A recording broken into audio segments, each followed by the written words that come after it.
அன்பார்ந்த கூட்டாளி செல்லருக்கும் என் அன்பார்ந்த வணக்கங்களை தலைப்பணிந்தே தெரிவித்து இன்றைக்கும் நாங்கள் வீடியோவில் எந்த பற்றி பார்க்க போகிறோம்னா மூத்த பத்திரிகையாளரான உமாபதி அவர்கள் கழிச்சிருக்காரு. ஆதவன் அவர்கள் இந்த பக்கம் கழிச்சிருக்காரு. நடுவில் இருக்காரு பாலா, கேபிஐ பாலா. கேபிஐன்னு என்னத்துக்கு இன்ஸ்டல்லாம் சொல்லிக்கிட்டு பாலானே சொல்கிறேன்.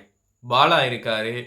இவங்க 3 பேர் காய்ச்சல யார் சொல்கிறது உண்மை, யார் சொல்கிறது பொய் அப்படின்னு 2 பக்கமும் நாங்கள் பார்த்துக்கிட்டு இருக்க வேண்டியதுதான். இதை நாங்கள் அலசி துவைச்சி அடித்து ஆராய போகிறோம். அது இல்லாமல் கேபிவை பாலா வெளியிட்ட கருத்து, உமாபதி அவர்களின் கருத்து, ஆதவன் சார் அவர்களின் கருத்து, காரி பூரி பானிபூரி அப்படிங்கிற மாதிரி அவர் சொன்ன கருத்து சரியா? முதலாவது ஆம்புலன்ஸ் மேட்டருக்கு வருவோம். முத ஆரம்பித்தது பிரச்சனை ஆம்புலன்ஸ் மேட்டரில் தான். அந்த ஆம்புலன்ஸ் எப்படியாப்பட்ட ஆம்புலன்ஸ்? சரி, பரிசளிக்கிற பாலா, நீ தாண்டா பரிசளிக்கிற. அதுக்கு என்ன செஞ்சுருக்கணும்? யாருக்குமே தெரியாமல் இடது கை செய்கிறது வலது கைக்கு தெரியக்கூடாதுன்னு இயேசு சொல்லியிருக்காரு. இயேசுவா இல்லை புத்தரா, யாரோ வலது கை செய்கிறது இடது கைக்கு தெரியக்கூடாதுன்னு சொல்லியிருக்காங்க. ஆனாலும் பாலா அப்படியா இருந்த? முதல்ல ஒரு பெரிய போஸ்டர் இப்படி இழிச்சிக்கிட்டு பெரிய போஸ்டர் ஒன்று ஒட்டிக்கிட்டு மேலே ஒரு படம் ஒட்டினேன். கேபி பாலா அவர்களின் படத்தை ஒட்டிட்டான். பாயப்புள்ள அடித்தான் பாரு நெத்தி அடி அப்படிங்கிற மாதிரி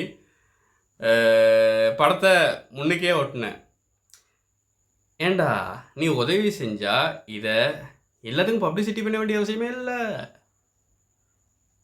என்னடா கேபி பாலா இங்கே வாங்க, அடிக்கலாம் மாட்டேன் வாங்க இங்கே அப்படிங்கிற மாதிரி கூப்பிட்டு வச்சு, கேபி பாலா உதவி செய்கிறது தான் செய்கிற, உதவி செய்கிறதுக்கும் பார்க்க நீ வச்சுருக்க கேமராவெல்லாம் பல மடங்கு. அங்கிட்ட ஒரு கேமரா, இங்கிட்ட ஒரு கேமரா, நடுவில் ஒன்று ஃபோக்கஸ் பண்ணி ஒரு கேமரா அப்படின்னு ஃபோக்கஸ் பண்ணி வச்சு தான் நீ செய்கிற. பத்தாவதுக்கு வேறு படம் வேறு பிடிச்சி ஒட்டி வச்சுட்ட. ஆம்புலன்ஸ் வாங்குறதுக்கு முதலே போஸ்டர் அடிச்சிட்டியா நீனு? ஏண்டா அந்த புத்தி? புலிகேசி படத்தில் அங்கு உள்ள உடல் இத்தலையோடு இணைய போகிறது அப்படிங்கிற மாதிரி நீ பண்ணி வச்ச சேட்டை இருக்குது. சரி, படம் தான் போட்ட. ஆம்புலன்ஸை உருப்படியாக வாங்கி கொடுத்தியா? ஆம்புலன்ஸ் வாங்க வேண்டிய அவசியமே இல்லை. சரி, ஆம்புலன்ஸ் வாங்கிட்ட, ஏதோ வாங்கிட்ட. நீ வாங்கலை, அதுவும் எங்களுக்கு தெரியும். கார்ப்பரேட் கம்பெனிகளின் கைக்கூலி ஆம்புலன்ஸை வாங்கினதா சொல்கிற. சரி, ஆம்புலன்ஸை வாங்கி அந்த ஆம்புலன்ஸையும் ஒரு ஆம்புலன்ஸுக்கு வாரண்டியே கொடுக்குறாங்க. ஒரு ஆம்புலன்ஸ் ஓடுறதுக்கு அரசாங்கத்தால் 15 வருஷ காலம்தான் அவகாசம் கொடுக்குறாங்க. நீ 32 பழைய வண்டி, அதுவும் ஆம்புலன்ஸ் இல்லாத வண்டி, பழைய இரும்பு சாமான்களுக்கு பேரிச்சம்பழமே விற்கிறது இல்லை. இப்போ அதுலேயும் போயிட்டு பழைய 31 வருடங்கள், 30 வருஷம்னா கூட ஒத்துக்கலாம், 31 வருடங்கள், 1 வருஷம் பழைய வண்டியை வாங்கி நீ போஸ்டரை கொடுத்துருக்க. இதை நீ மக்கள் பாவனைக்கு விட்டேன்னா அதில் என்ன மாதிரி பிரச்சனை வரும் தெரியுமா? இதில் ஒரு நோயாளி இப்போ புறப்பட்டு இப்போ ஏறி போனான்னா என்ன ஆகும்? கட்ட கட்ட கட்ட கட்ட கட்ட கட்ட கட்ட கட்ட கட்ட அப்படின்னு சத்தம்லாம் கேட்கும். அதெல்லாம் வேறு விஷயம். ஏறி போகிறது ஒரு குயிக்காக போய் சேரணும், ஹாஸ்பிட்டலுக்கு குயிக்காக போய் சேரணும். அட லோரியெல்லாம் முந்தி போகுதுப்பா. யார் இது? பக்கத்து வீடு தாத்தாலாம் முந்தி போகிறாருப்பா அந்த ஆம்புலன்ஸை. இதுக்கு நாங்கள் தூக்கிக்கிட்டே போயிடுவோமே கையால் அப்படிங்கிற மாதிரி இருக்கும். வண்டியை நிறுத்துப்பா, நாங்கள் இறங்கி நடந்தே தூக்கிக்கிட்டு போயிடுறோம் பாடியை, டேடியை அப்படின்னு சொல்கிற மாதிரி இருக்கும். அதுவும் இறங்கிக்கலாம் தேவையில்ல, ஓடுறப்ப இறங்கிக்கலாம். கேமராவுக்காகவே பிறந்தவன்டா பாலா. பிறக்கிறப்பே கேமராவோட தான் பிறந்தான். கேமராவில் பிறந்தானே அப்படின்னு ஃபோட்டோ பிடிச்சிக்கிட்டு தான் பிறந்தான். அந்த மாதிரிலாம் இருக்குது. கேபி பாலா செஞ்ச உதவிகள் பரவாயில்ல, சின்ன சின்ன உதவிகள் செஞ்சுக்கிட்டு இருந்த வரைக்கும் ஓகே. கேமரா அதுகள் எடுத்து வச்சுக்கிட்டு இருந்தால் அது சரி, பரவாயில்ல,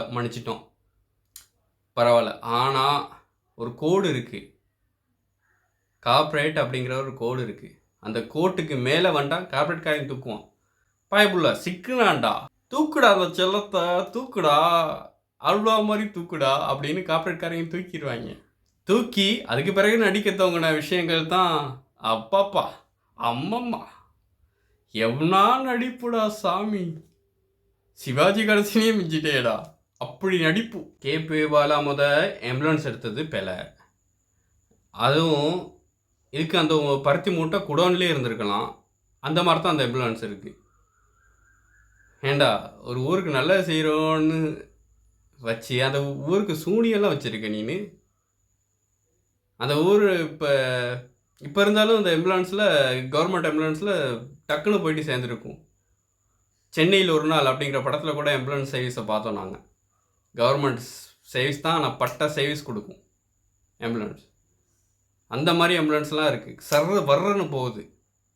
அப்படி இருக்க அந்த காலப்பதியை பிடிச்சி நிறுத்தி கொஞ்சம் நில்லுங்க நானும் வந்துடுறேன் உங்கள் கூட அப்படின்னு நிற்க வச்சு 1 ஹவர் 2 ஹவர்னு தேக்கி வச்சு அனுப்புனா என்ன நியாயம்? இதுக்கு பருத்தி மூட்டை குடோன்லேயே இருந்திருக்கலாமே. அதில் வேற கேபி பாலா அவர்கள் நடிப்பு சக்கரவர்த்தி, மகா நடிகன், உலக நாயகன், சிவாஜி கணேசன், அதெல்லாம் தாண்டி எங்கேயோ போயிட்டடா. கேமரா எல்லா இடத்துலையும் செட் பண்ணி வச்சுருவாங்க, டைமிங் கொடுத்துருப்பாங்க, இப்படியே கை வச்சுக்கிட்டு இருப்போம். 1 2 3 நீங்கள் வந்திருக்கீங்க, இப்போ என்ன உதவி செய்யணும் உங்களுக்கு அப்படிங்கிற மாதிரி தான் உண்ட நடிப்பு இருக்குது. எதுக்கு இதெல்லாம்? ஏன் இப்படி ஃபேமஸ் ஆனால் திருபுதுன்னு வளர்ந்துட்டானே கேபி பாலா? இந்த புகைச்சலில் பேசுகிறானா? இல்லைங்க, நாங்கள் எந்த புகைச்சலையும் பேசலை. நல்லது பண்ணால் யார் வேணாலும் நல்லது பண்ணலாம். ஆனால் இந்த மாதிரி கேமராவுக்கு காட்டணும் அப்படிங்கிறதுக்காக மட்டும் நல்லது பண்ணுறது தான் தப்புங்கிறேன். உண்மையாலுமே கேபி பாலா செஞ்சது நல்ல மனசு, நல்ல புடியும். ஆனால் ஒரு கோட்டுக்கு கீழே வரைக்கும் செஞ்சுக்கிட்டு இருக்க வரைக்கும் சரி. எப்போ கார்ப்பரேட்காரர்களின் பார்வை, கடைக்கண் பார்வை அவன் மீது விழுந்ததோ அதோட சரி, பையனை நாசம் பண்ணிட்டாங்கடா. இப்போ ஒரு கார்ப்பரேட் கம்பெனினா என்ன செய்வாங்க? பார்த்துக்கிட்டு இருப்பாங்க, யார் யார் வர்றா, யார் யார் போகிறா. ஒரு லிமிட்க்கு மேலே ஒருத்தன் வளர்ந்து வரானா, சொல்லோ நீ வளரக்கூடாது, சொல்லோ ஏன் வளர்றது, வளர்ந்தா எங்களுக்கு கீழே தாண்டா வளரணும், வாச்சல்லாம் தூக்குடா அந்த செல்லத்தை அப்படிங்கிற மாதிரி தூக்கி வளர வச்சுருவாங்க. வளர வச்சு அவங்க உழைச்சிக்குவாங்க. என்னன்னு சொன்னால் கார்ப்பரேட் கம்பெனிகள் இதை நான் சொல்கிறது உமாபதி அவர்கள் சொன்னோட தான் இந்த தகவலை தெரிஞ்சுக்கிட்டேன். எனக்கே அப்போ தான் நியாயம் புலப்பட்டுச்சு.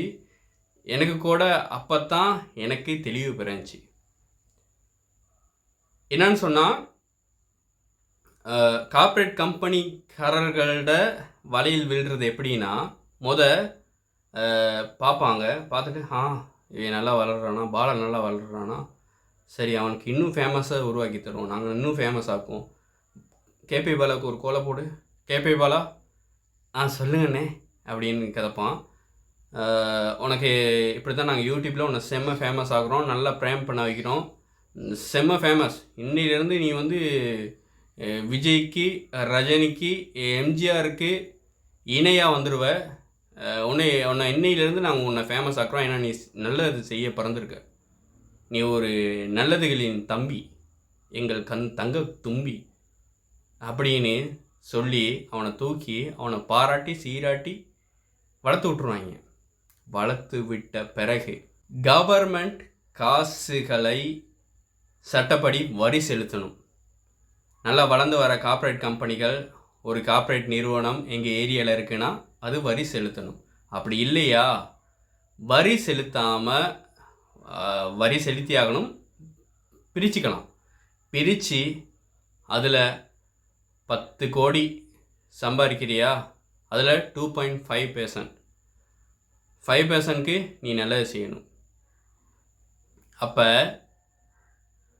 1 கோடி சம்பாதிக்கிறியா, நீ 2.5 லட்சத்துக்கு மாதம் மாதம் நீ அந்த ஏரியா ஆக்களுக்கு நல்லது பண்ண முன் வரேன்னு வைப்போம். 2.5 லட்சத்தை கூட ஆட்டையை போட யோசிக்கிற. 2.5 லட்சம், ஐயோ எப்படிடா 2.5 லட்சத்தை ஆட்டை போட, எனக்கு வந்து ஒரு 1/2 லட்சம் தான் செலவழிக்கணும், 50,000 தான் செலவழிக்கணும், சரி 50,000க்கு நல்லது பண்ணுறேன் அப்படிங்கிற மாதிரி காட்டுறதுக்கு தான் கேபி பாலாவை பயன்படுத்திக்கிறது கார்ப்பரேட் கம்பெனிகள். அதாவது 2.5 லட்சம் செய்ய வேண்டிய இடத்துல 50,000த்தில் வேலையை முடிச்சிட்டோம், அங்கே 2 லட்சம் லாபம் அப்படின்னு அவனை டேர்ன் ஓவர் வந்து ரொம்ப பெருசாக தான் இருக்கும். அதை விட இந்த கவர்மெண்ட்டுக்கு கொடுக்க வேண்டிய காசில் 2 லட்சத்தில் லாபத்தை பார்த்துட்டோம் நாங்கள். இதுக்கு பாலாவுக்கு ஒரு 10,000 தூக்கி போட்டாலும் ஒரு 20,000 தூக்கி போட்டாலும் எங்களுக்கு 2.5 லட்சம் லாபம். அதாவது 1 கோடியாக சம்பாதிப்பாங்க, 10 கோடி, 20 கோடி, 100 கோடி வரைக்கும் சம்பாதிப்பாங்க. அப்போ கேபி பாலாவுக்கு கிடைக்கிற அமௌண்ட் எவ்வளவு, கார்ப்பரேட் கம்பெனிகளுக்கு கிடைக்கிற அமௌண்ட் எவ்வளவு, அதாவது டேர்ன் ஓவருக்கு ஏற்ற மாதிரி சம்பாரிச்சுக்கிட்டு போய்க்கின்னே இருக்க வேண்டியது தான். இப்போ சூர்யா அவர்களை வச்சுக்குவோம். சூர்யா அவர்கள் செய்கிறது ஒரு நல்ல வேலை. அது நல்லதா கெட்டதா? நல்லது தான். ஆனால் அவருடைய மனசு நல்லதா கெட்டதா அப்படிங்கிறது நாங்கள் உள்ளுக்கு போயிட்டு பார்த்ததில்லை. அவரும் கூட அவர் அகரம் ஃபவுண்டேஷன் அப்படிங்கிற ஒரு ஃபவுண்டேஷன் செஞ்சால் கூட அவர் அரசாங்கத்திடம் இருந்து மறைப்பதற்காக கூட இந்த அகரம் ஃபவுண்டேஷனை பயன்படுத்துகிறாரு அப்படின்னு சொல்ல வல்ல பயன்படுத்தலாம். உங்களுக்கு தெளிவு பிறக்கணும் அப்படிங்கிறதுக்காக சூர்யா ஒரு கார்ப்பரேட் கம்பெனின்னு வச்சா, ஒரு சூர்யாவும் ஒரு கார்ப்பரேட் கம்பெனி எதுவாகவும் இருக்கலாம். ப்ரொடக்ஷனாக இருக்கட்டும், ப்ரொடியூஸாக இருக்கட்டும், டைரக்ஷனாக இருக்கட்டும், எவ்வளவு க்ரௌட் ஒர்க் பண்ணுவாங்க. அதனால் சூர்யா ஒரு கம்பெனி தான். ஸோ விஜய் அந்த மாதிரி, விஜய் வந்து கோடியாக சம்பாதிக்கிறாரு. அவரும் கவர்மெண்ட்டுக்கு கணக்கு காட்டணும். கணக்கு காட்டுறதுக்காக நான் உதாரணமாக தான் சொல்கிறேன். நான் விஜய் அப்படி பண்ணுறாரு அப்படின்னு சொல்லலை, இப்படி பண்ணலாம். விஜய் அவர்கள் வந்து அரசியல் பண்ணுறேன், மக்களுக்கு நல்லது பண்ணுறேன், மக்களுக்கு நல்லது பண்ணுற மாதிரியும் ஆச்சு, நான் அரசியல் பண்ண மாதிரியும் ஆச்சு. கவர்மெண்ட்டுக்கு காசு கட்ட போகிறேன், அது மக்களுக்கும் தெரியாது, இவ்வளோ தான் காசு கட்டுறேன்னு தெரியாது. அப்போ நான் வந்து இந்த மாதிரி நல்லதும் மக்களுக்கு செஞ்சுக்கிட்டு அதே வேளையில் நான் சிஎம்மாவும் ஆகிடுவேன். இதுதான் விஜயிட எண்ணமாக கூட இருக்கலாம்.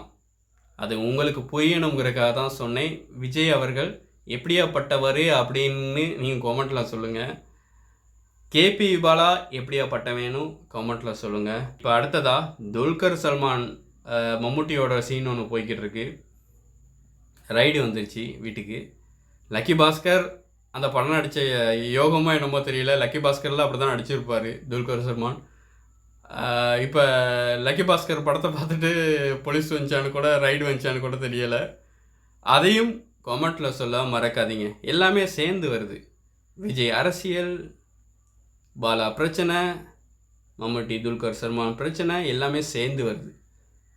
இதையும் கமெண்ட்டில் சொல்ல மறக்காதீங்க. இன்னும் ஒரு வீடியோவில் மீட் பண்ணலாம். அது வரைக்கும் விடைபெறுவது உங்கள் கூட்டாளி சால்வை.